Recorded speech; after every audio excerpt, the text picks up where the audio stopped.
Hello friends, I am Aprati. Welcome back to our channel plants space. आज हम बात करेंगे इस खूबसूरत फूल देने वाले पेड़ के बारे में जिसको आप बहुत आसानी से ग्रो कर सकते हैं और कौन से सीज़न में ये फ्लावर्स देता है, कैसे इसको ग्रो करना है, कब ग्रो करना है, ये जानकारी आज हम आपसे शेयर करेंगे।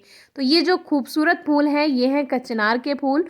कचनार एक औषधीय पौधा यानी कि एक मेडिसिनल प्लांट है। बहुत से गुण इस पौधे में होते हैं। इसकी छाल का भी प्रयोग किया जाता है और इसकी कलियां, जब फूल नहीं खिल रहे होते हैं, इसकी कलियां आनी शुरू ही होती हैं, तब इसकी कलियों की सब्जी भी बनाकर खाई जाती है। आपने कभी ना कभी सब्जी मंडी में इसकी कलियां देखी ही होंगी। तो ये बड़े पेड़ हैं कचनार के, जो कि सभी पे काफ़ी ज़्यादा फ्लावर्स आए हुए हैं और ये वीडियो शूट की थी हमने गिर में, गुजरात में, जहाँ पर हमने आपको शेर, शेरनी और उसका बच्चा भी दिखाया था। तो वीडियो डिस्क्रिप्शन बॉक्स में ज़रूर चेक कीजिए अगर आपने अभी तक वीडियो नहीं देखी है तो सभी पेड़ों पर फूल आए हुए थे कचनार पर। तो लास्ट ईयर दिसंबर में हम वहाँ पर गए थे। इन्हीं दिनों का समय था, अभी भी दिसंबर चल रहा है। तो हमारे यहाँ दिसंबर में काफ़ी सर्दियाँ होती हैं, लेकिन गुजरात में मौसम ज़्यादा ठंडा नहीं होता है। टेम्परेचर 20 से लेकर 30 डिग्री के बीच में ही रहता है। यानी जैसे हमारे यहाँ पर मार्च का समय होता है, होली का समय, तो उस तरह का ही मौसम उन दिनों था। लेकिन पारस पीपल की तरह ये पौधा ऐसा नहीं है कि ये कोस्टल एरिया में ही होगा, यानी समुद्र तटीय इलाकों में ही होगा। ये जो कचनार का पेड़ है आजकल हर जगह ग्रो हो जाता है और इसमें भी डिफरेंट वैरायटी होती हैं, डिफरेंट कलर्स होते हैं। कचनार का जो कॉमन कलर होता है वो होता है ये मेजेंटा पिंक, और इसमें डिफरेंट कलर्स आते हैं। वाइट भी आता है, येलो भी आता है। तो हमारे यहाँ पर इसका वाइट फ्लावर का प्लांट था जो कि हमने सीड से ग्रो किया था, और सीड से ग्रो करने के बाद उस पौधे पर फूल भी आया था, जो कि वीडियो के लास्ट में हम आपसे शेयर करेंगे। वो सफ़ेद कचनार था और ये गुलाबी कचनार है। चारों तरफ इसके फूल बिखरे हुए थे ज़मीन पे। अगर आपको ये कचनार का पेड़ कहीं लगा हुआ दिखाई दे और उस पर फलियां आ रही हों, यानी कि सीड्स आ रहे हों, जो सीड पॉड होते हैं, तो आप वहां से एक दो फली ज़रूर लेकर आएँ। नीचे गिरी हुई रहती हैं, वहां से आप उठाकर ले आइए। कचनार के बीज उगाने का सबसे सही समय जो होता है वो होता है रेनी सीजन, यानी जुलाई अगस्त में कचनार के बीज आप उगाएंगे तो बहुत जल्दी और बहुत अच्छा रिजल्ट मिलता है।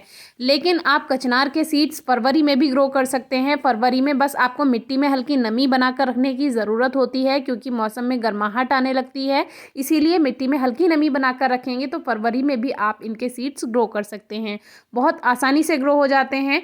फलियाँ होती हैं, जैसे अपराजिता जैसी फली होती है, उससे थोड़ी सी बड़ी फली होती है बिल्कुल, उसमें छोटे छोटे गोल सीड्स होते हैं, तो उनको आप ग्रो कीजिए। कुछ कुछ सीरस की फली अगर आपने देखी है तो वो थोड़ी ज़्यादा चौड़ी होती है, ये कम चौड़ी होती है। तो उस तरह की इसकी फलियाँ होती हैं। और आजकल आपको ये पेड़ रोड साइड कहीं ना कहीं ग्रो किया हुआ ज़रूर दिख जाएगा, जिसपे फूल आ रहे होंगे, तो आप इसको बहुत आसानी से पहचान लेंगे। वैसे इसकी पत्तियों से भी इसको पहचाना जा सकता है। इसकी जो पत्तियां होती हैं वो ऐसा होता है जैसे दो पत्तियां आपस में जुड़ी हुई रहती हैं। जैसे अगर आपने देखा हो सीप, यानी जिसमें से मोती निकलता है, तो जब हम सीप को खोल देते हैं तो जो शेप बनती है, बिल्कुल उसी तरह इसकी पत्तियों की शेप होती है, तो पहचाना जा सकता है।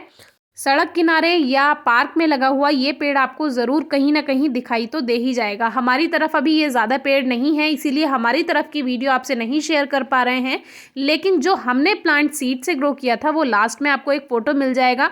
बहुत साल पहले की बात है, जब हमारा यूट्यूब चैनल नहीं था, लगभग 4-5 साल पहले का वो फ़ोटो है। तो वो फेसबुक में से निकाला है हमने, तो आपको थोड़ा क्लियर तो नहीं होगा लेकिन समझ में आ जाएगा, क्योंकि उन दिनों वीडियो शूट करने का ऐसा कुछ ज़रूरी नहीं होता था, केवल फ़ोटोज़ ही क्लिक करना ज़रूरी होता था। तो फ़ोटो अभी हमारे पास एक बहुत पुराना है, तो उससे आप समझ जाइएगा। आजकल कचनार का पौधा आपको हर नर्सरी में बहुत आसानी से मिल जाएगा, तो आप ग्रो कर सकते हैं। एक बार जब आप नर्सरी से कोई भी पौधा लेकर आते हैं, चाहे कचनार हो या कोई भी पौधा हो, तो कम से कम 2 से 4 दिन उसको नर्सरी से लाने के बाद अपने गार्डन में ऐसे ही रखा रहने दें, तुरंत उसको रिपोर्ट ना करें।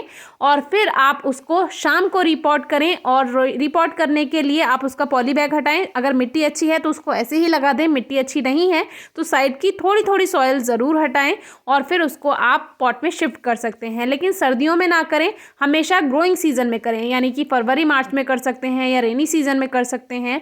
वैसे तो ये एक हार्डी प्लांट है, यानी बहुत आसानी से ऐसे ही ग्रोथ कर जाता है, लेकिन आप बहुत ज़्यादा नमी मिट्टी में ना बनाकर रखें, नहीं तो प्लांट्स की जो रूट्स होती हैं वो गल जाती हैं। सिर्फ इस बात का ध्यान रखिए। वैसे तो ये बड़ा पेड़ है, इसीलिए पॉट में ना ग्रो करके ज़मीन में लगाएं। लेकिन अगर आपके पास जगह नहीं है, पॉट में ग्रो करना चाहते हैं, तो नर्सरी में आपको छोटा पौधा इजीली मिल जाएगा जो आपके पॉट में ही फ्लावर्स देगा। तो आप मिट्टी की गुड़ाई करके साल में 4 बार गोबर की खाद या वर्मी कंपोस्ट दे सकते हैं। उसी से ही काफ़ी अच्छे से ग्रोथ हो जाएगी।